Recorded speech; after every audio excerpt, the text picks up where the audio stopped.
السلام عليكم متابعيني ومرحبا بكم في قناتي لامي لايف ستايل. اولا كنتمنى انكم تكونوا بخير وبصحه وسلامه. الفيديو ديال اليوم غادي يكون عن المشتريات ديالي في المغرب او الاشياء اللي كنصحكم تشريوها لو مشيتوا للمغرب او حتى عايشين في المغرب. وقبل ما ندوز معكم نوريكم مشتريات، بغيتكم تعملوا سبسكرايب وتشتركوا في القناه وعاونوني نوصل 1000 مشترك. يلا ندوزو. اول حاجه او اول الاشياء او المشتريات اللي بالنسبه لي هي الماستر بيس عندي في الدار والاي كاتشر وكلشي كيسولني عليها وكلشي كتعجبو، هما هادو بلاتي. هاد الصحون، هاد الصحن ديال الفخار عندي 5. غنوريكم 1 2 3 4 و5. هاد الصحون انايا معلقاهم في الحيط، غادي نوريكم من بعد الفيديو كيفاش معلقاهم. فعملتهم ديكور في الحيط، لكن الشيء الجميل فيهم بنتي هيا معايا، يعني الا كتسمعوها راه حدايا هنايا كتلعب. هذا حال الامهات. المهم نكمل معكم. هادو انايا علقاهم في الحيط عندي في الحيط، ولكن في نفس الوقت ديال الاكل. غادي نحط لكم حتى الفيديو، المهم ما عرفتش امتى غادي نحط هذاك الفيديو. عيد ميلاد ديال ايلين فعملت البوفيه وكله استعملت هاد الصحون هادو، يعني 2 في 1. الا استعملتيهم في التقديم او تستعملهم حتى في الديكور زويونين.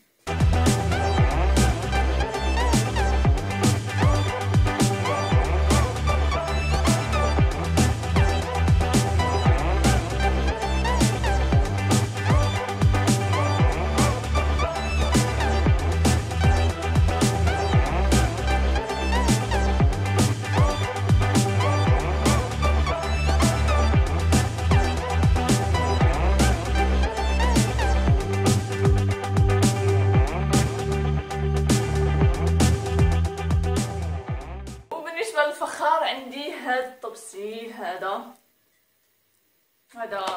كيعجبني حتى انا بزاف.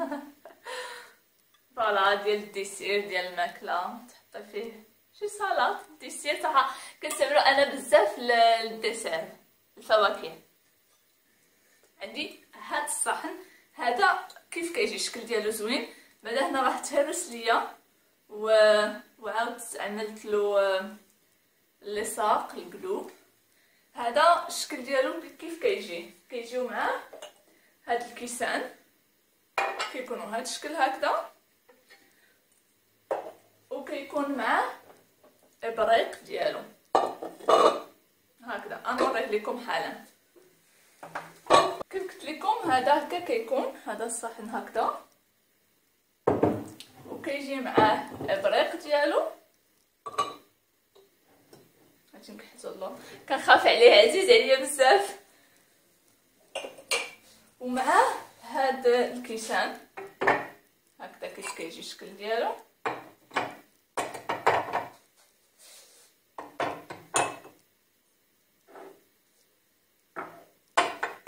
فوالا هكذا كيف كيكون الشكل ديالو، كيجي زويون. وحتى تحطوه فوق الطبله او حتى فوق الاكل.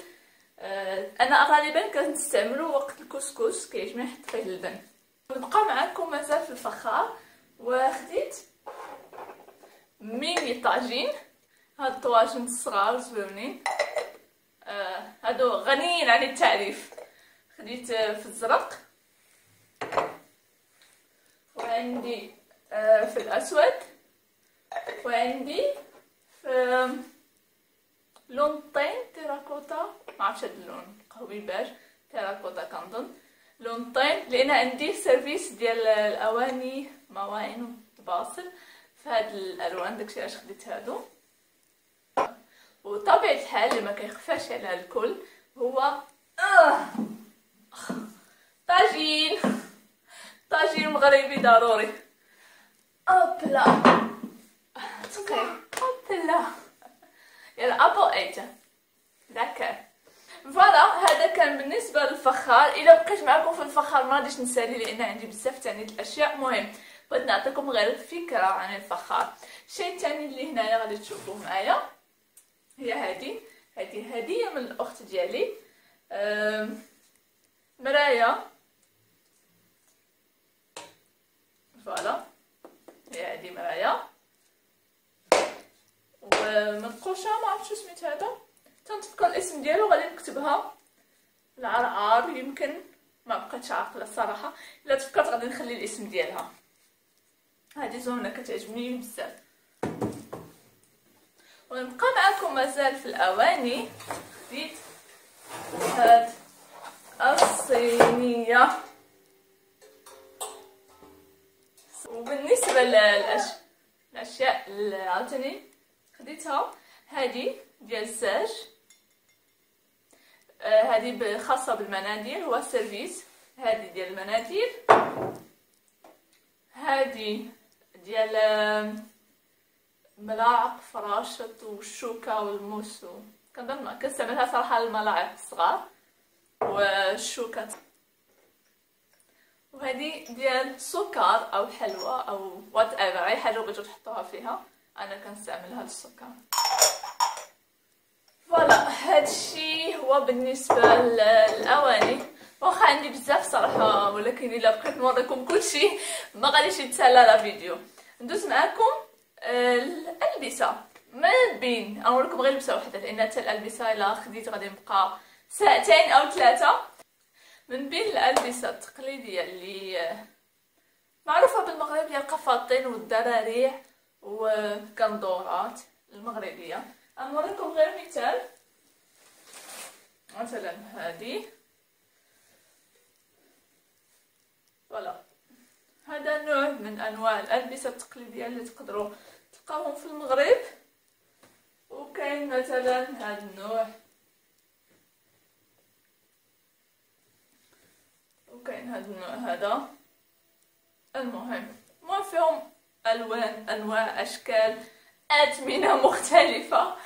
المهم كل واحد وشنو كيختار. وبالنسبه للاحذيه اللي بابوش او الشرابل او كيف كنسميوهم بالغات في المغرب، حتى هادو ما كيخطاونيش في الدار.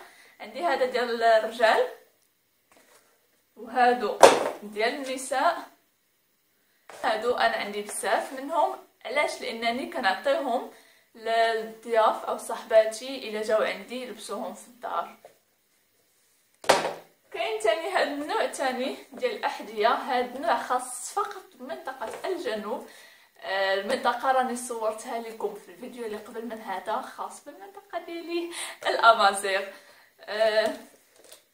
لا هادو ديال الرجال، وكاين نفسهم ديال العيالات ديال النساء، وحتى هادو تاني ديال الرجال وكاين نفسهم ديال النساء. تاني هاد النوع هذا، هاد النوع ديال صندالات الصبع، حتى هو فيه الرسوم والنقش الامازيغ. وطبيعة الحال طبيعة الحال ما ننساش إيلين حتى هي عندها حظها من الاحذيه الامازيغيه. هاد الحقيبه يلا خديتها هاد العام من مدينه تطوان، حقيبه ديال الجلد. فوالا غزاله، عرفتي غير شتها حماقيت عليها كتحماق. فوالا ديال الجلد. المشكل كيكون فيهم في الاول الريحه، لكن يستحسن انكم تحطوهم مده طويله في البالكون او البلكونه او شي مكان يكون فيه شويه الريح باش تنقص منهم الريحه. دابا ريحه خفيفه تقول كاع ما كاينه. ندوز معكم الاشياء الثانيه وهي الحنه والعشوب والعطريه.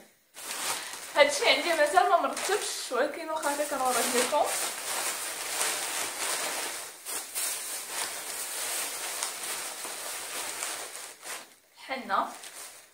حنه مغربيه كنظن تاع الناوت، معروفه في المغرب هاد الحنه. عندي هنا العكر الفاسي. كاين مثلا بالنسبه للمشارقه كيقدروا يسميوه دم الغزال، المهم حنا كنقولوا له العكر الفاسي. عندي حنه عاوتاني، هذا الطين، عندي منه جوج، الطين الابيض،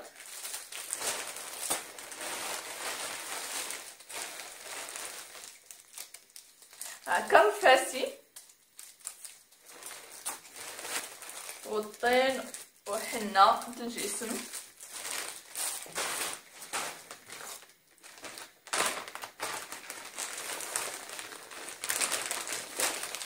والريحة هنايا مجهدة ولا لا، الريحة قوية.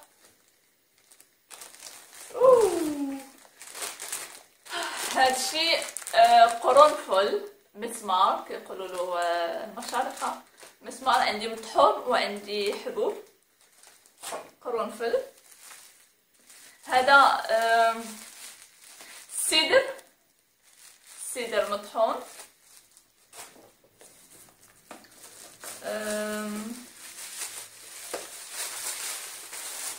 حيت مازال صراحة ما رجعتش الاشياء بلاصتها، لكن يا عكر فاسي عكر فاسي، عندي كوليكسيون د العكر فاسي. زيت المشمش، هذا بيو طبيعي خالي من المواد الحافظة. عندي هنايا الغاسول مغربي بالاعشاب، فيه الورد والخزامة.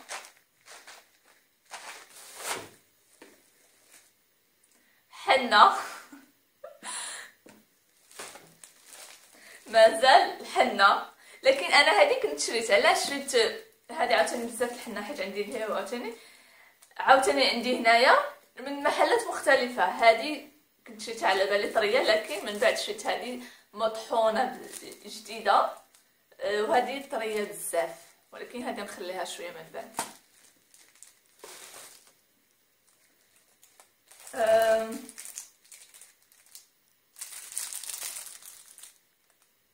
اسم ديالو مشى ليا، انا نقول لكم الاسم ديالو بلاتي.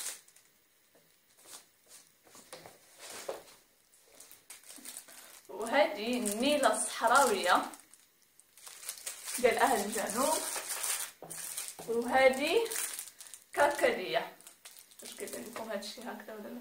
كركديه كتصبغ الشعر احمر صراحه، وكنت باغا نجربو، مازال ما جربتهاش. المهم هي كتعطي، انا اللي كنت ناويه نستعملها هو للشعر. وشنو مازال؟ اويا بالنسبه للاكل، شنو كنجيب بهارات نوريكم.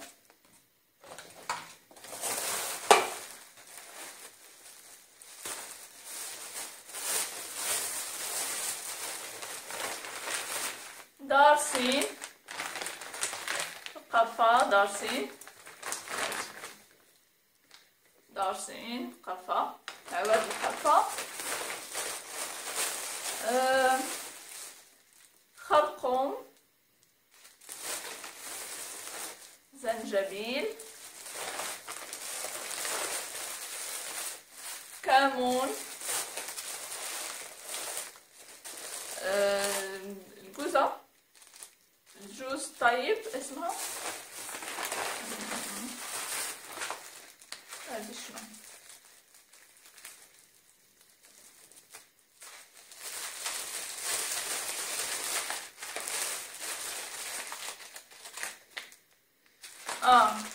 هذه قرنفل، اش يبان لكم؟ يا قرنفل، مسمار اسمها بالعربيه. ومازال عندي صراحه مازال كيس واحد اخر عامر ثاني بالبهارات، ومازال عندي من السنه اللي طافت او السنه الماضيه. المهم هادو انواع البهارات. كنجيب كمون، تحميره، خرقوم، سكنجبير، بهارات الدجاج، بهارات اللحم، كنجيب زعتر، ورق سيدنا موسى شو سميتهم، باللغه العربيه مشات ليا. ميراميه، فليو، زعتر. المهم عندي بزاف صراحه الاعشاب كيعجبني بزاف كنجيبهم.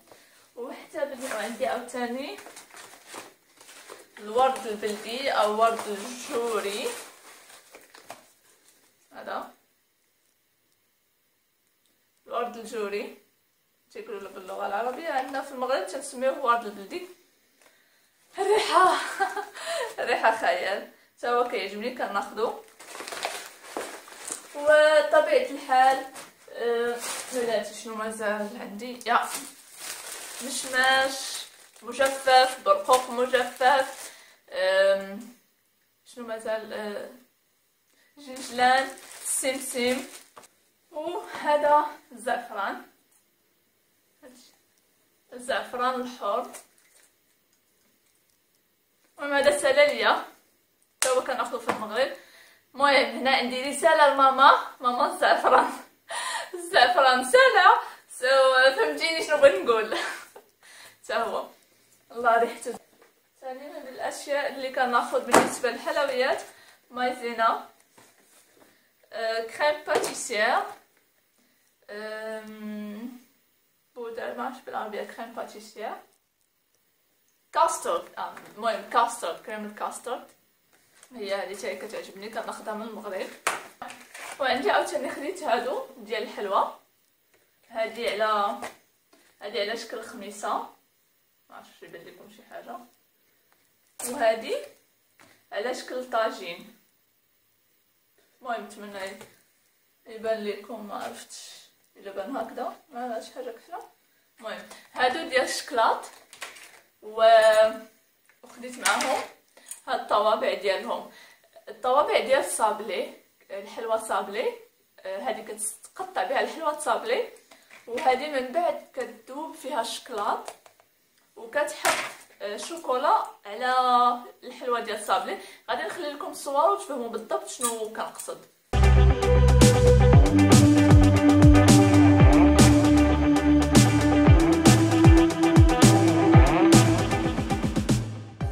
هاد الطوابع وهذا ديال الشكلاط، هاد الطوابع ديال الصابلي والشكلاط ملي كيسالي الشكلاط كنصبغهم بهاد البودر، هاد الملون ديال الشوكولا، كنديرو صبعي وكندوزو فوقهم.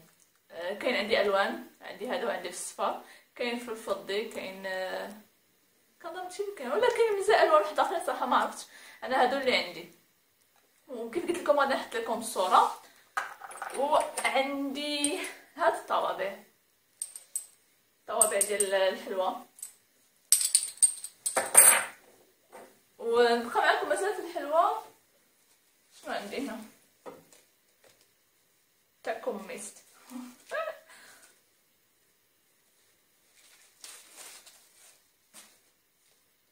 هذه مسدوده مزيان لان هذه مسكه حره، مسدوده حيت حاليا ما غاديش نستعملها، غادي نخليها. المسكه الحره ولا نوريها لكم المغاربه غادي يعرفوها، ولكن صاحباتي الخليجيات ما عرفوش غادي يعرفوها، والعربيات ما عرفوش يعرفوها، ولا عندهم اسم واحد اخر.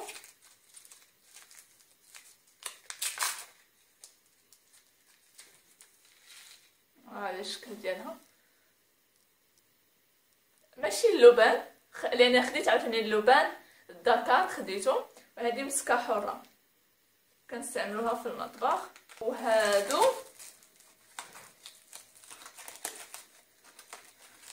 كنوصي صراحه البنات فوق ما نمشيو المغرب اللي عزيز عليهم لا باتيسري وعزيز عليهم الحلوى، فوق ما تمشيو المغرب خذوا وراق ديال الجيلاتين، ورقه الجيلاتين حلال. ما عرفتش تفكرت شي حاجه ننساها، انا مغربيه سو طبيعه الحال كنجيب حاجات بزاف من المغرب، ولكن هادو بعض الاشياء اللي كنظن ان حتى نتوما لو مشيتو للمغرب تقدروا تجيبوهم. كيف قلت لكم فخار الالبسه، شي حاجه المطبخ، داكشي العطريه اون جينيرال هي التوابل، العطريه والعشوب خذوهم ديما من المغرب. هنايا صراحه هنا في اوروبا توابل السفر باردين ما فيهمش مذاق، ما زوينينش. صافي هادشي اللي كنظن. وانا من المغرب وحتى انا من المغرب، حتى انا تقدروا تلقاوني في المغرب. هذا هو الفيديو ديال اليوم. كنتمنى انه يعجبكم وانكم تاخذوا منه فكره في الاشياء اللي تقدروا تشريو من المغرب.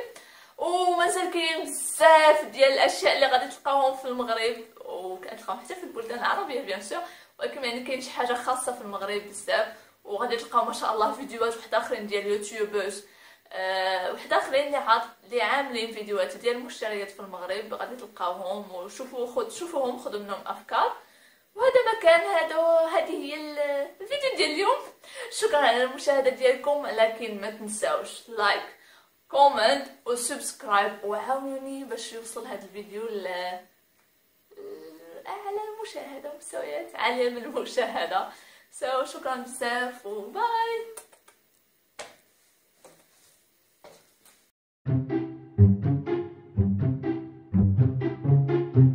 زوينه. وقبل ما ندوز معاكم فوالا بطبيعه الحال اللي ما كيخفاش على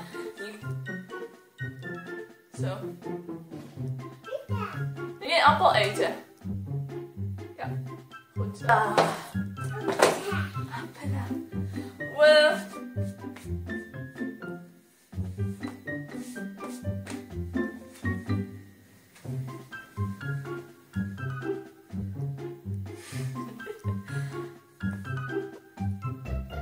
ابل ايتر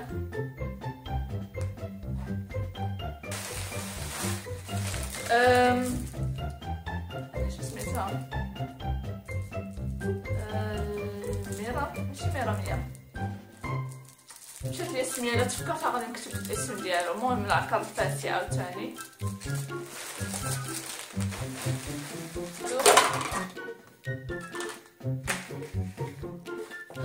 ديال الطوابع ديال الحلوى و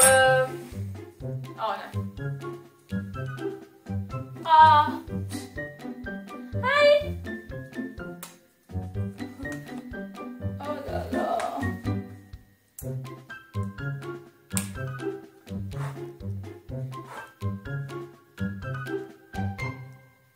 المهم كيف قلت لك.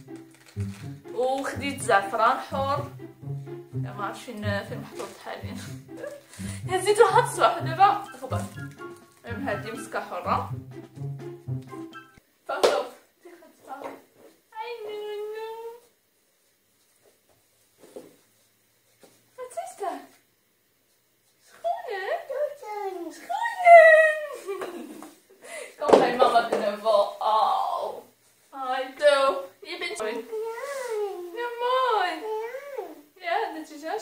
Opla.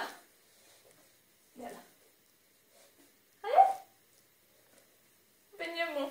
Oké, dat is die end, Selina. Yalla, kom mama. Bye. Kom maar zo, doe maar bye. Zeg zo. Bye. Zeg bye. Bye. Mwah. Opla.